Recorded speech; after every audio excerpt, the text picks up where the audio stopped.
The first song I learned how to play was a rock and roll song that was very easy to play, and I liked that, and that's what initially got me interested in playing the guitar and music.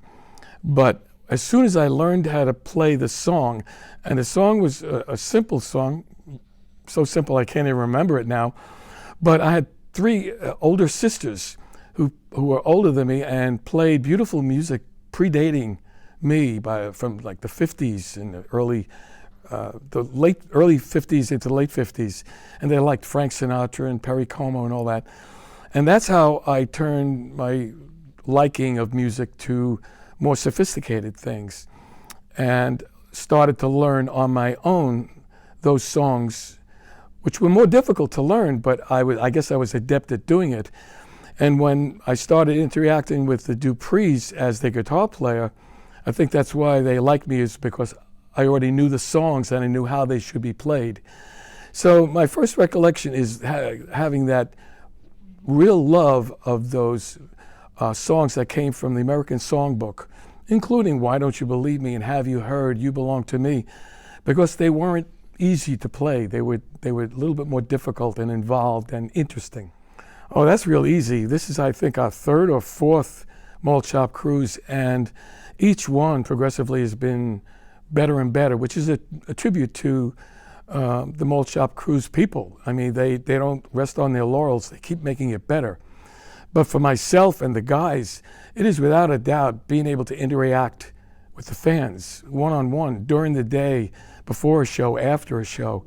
We're not secluded off and kept separated, because that's been our MO ever since forever, is that I think if you want any kind of success in this business, you have to pay homage to and give credit to the people who are getting you there, and that's the fans.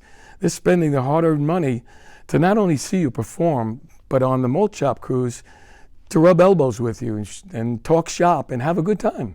Well, as the story goes, the group had recorded You Belong to Me, and as was the case back in those days, this was 1962, it was a shot in the dark for most groups and most recordings, because there was a plethora of music. That means a lot.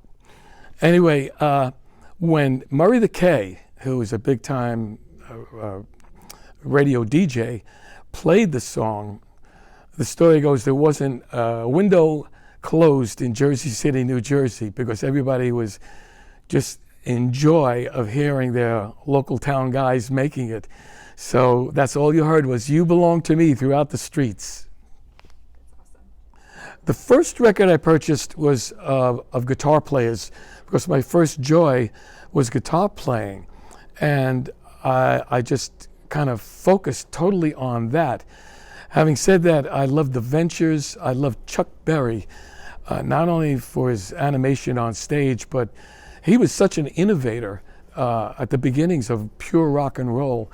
And I had to consume as quickly as I could everything that was done. And I was a quick learner. I never was schooled in playing the guitar, but I always had an ear for it. And then that eventually evolved into having an ear for harmony, which for most of my almost 60 years has been the reason why I love doing everything. My first car wasn't anything exotic. It was a 1956 Dodge. And the interesting thing about this car was it had push-button transmission, right? Upper left there. Drive, neutral, reverse. And as was the case for most kids my age back in the early 60s, you wanted to race. Now, the 56 Dodge was not really conducive to racing, but the push-button drive allowed you to get into the gear much more quickly. I learned that from other people who knew more about it than me.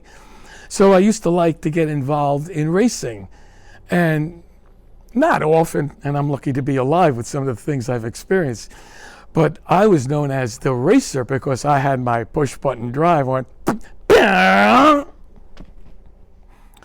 Most of all, I think the four of us are eternally grateful for our fans, and I always mention this on stage. If it wasn't for our unbelievably loyal fans, we would be nowhere. And to that end, we've been experiencing, especially in recent years, the most success we've ever had. To that end, next year is probably going to be even a better year than this year. So even at this advanced age, we are totally grateful and acknowledge the wonderfully loyal Duprees fans all around the world. And we want to see you on the cruise next year.